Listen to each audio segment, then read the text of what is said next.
how to put your money on Cash App. Now, if you want to put your money on Cash App balance, it depends upon how you want to put it, because if you have a money or a cash in hand, you have to deposit somewhere else, right? Now, let's say that you have got a bank account, you have got money in your bank, you want to put the money from your bank account, some of it to your Cash App account. To do that, open up Cash App first. First step is we must link our card or our bank account to Cash App. So tap the profile icon from the top right hand side. Then there you can go to the option that says linked banks and tap on it. Then when you tap on linked banks, over there you can find the option called link debit card. So you can tap on the link debit card option. So make sure to link your bank account to debit card details and so on, right?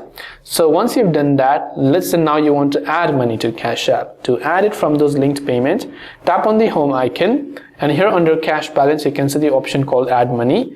Tap on add money.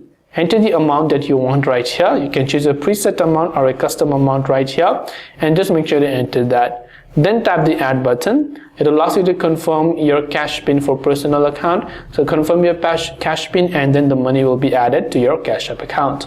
I hope the video helped you out. If you have got any further questions, feel free to leave them down below. Thanks for watching till the very end, and see you soon as always in the next video.